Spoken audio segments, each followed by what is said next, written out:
யாரும் வந்து எல்லாரும் பேசுவாங்க. ஒரு சப்ஜெக்டை எடுத்துக்கின்னு 2 மணி நேரம் 1 மணி நேரம் பேசி பார்த்துருக்குறோம். ஆனால் ஆளுங்களை உட்கார வச்சு கேள்வியை கேட்டு பதிலை சொல்கிறது நான் இது வரைக்கும் எங்கேயும் பார்க்கல. ஆனால் ஆபத்தான விஷயத்தை செய்துன்னுக்கிறீங்களே நீங்கள். என்னது நான் சொன்ன ஆபத்துன்னு தெரிஞ்சுதாம்மா செய்துன்னுக்கிறேன் அப்படின்னு. ஏன்னா ஆபத்துன்னு தெரியாது செய்திருந்தா நான் ஆபத்தில் மாட்டிப்பேன் இல்லை. ஆபத்துன்னு தெரிஞ்சுருந்தா நான் தப்பிச்சுப்பேன் இல்லையா. அதனால் நான் ஆபத்தான செயல்தாம்மா செய்துங்கிறேன். ஏன் செய்கிறேன் அப்படின்னா நான் ஆபத்தில் மாட்டிக்கினா கூட பரவாயில்ல, ஆனால் அடுத்தவன் அறிவாளியாக மாறிடணும். எனக்கு அதான் என்னுடைய குறிக்கோள்.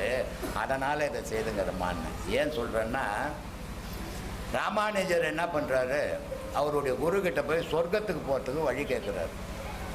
அவர் குரு என்ன பண்ணுறாரு, இவருக்கு சொல்ல மாட்டேன்னு தத்துறாரு. ஒரு தடவை 2 தடவை 3 தடவை தத்துட்டார். ஆனால் இவரும் அவரை விடமாட்டேன்றார். சும்மா போகிறார்.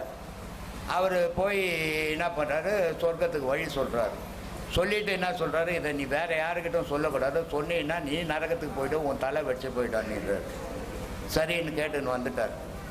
வந்துட்டு என்ன பண்ணார், ஸ்ரீபெரும்புதூர் கோபுரத்தில் ஏறி உலக மக்களே வாங்க சொர்க்கத்துக்கு போகிறதுக்கு வழி சொல்கிறான்றார்.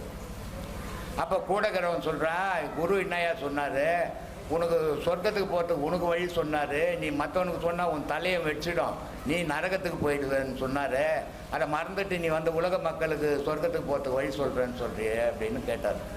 அதுக்கு ராமானுஜர் சொன்னார், உலக மக்கள் எல்லாம் சொர்க்கத்துக்கு போவேன், நான் ஒருத்தன் தான் நான் நரகத்துக்கு போவேன், பரவாயில்ல. ஆனால் இவ்வளோ பேர் சொர்க்கத்துக்கு போகிறதுக்கு நான் காரணமாக இருந்தல, அதுவே எனக்கு பெருமை என்னாரு. அது மாதிரி ஆபத்து நான் சந்தித்தாலும் இவ்வளோ பேர் தெளிவடைகிறது எனக்கு சந்தோஷம் தானே. அது அதனால தான்மா செய்துன்னுக்கிறேன்.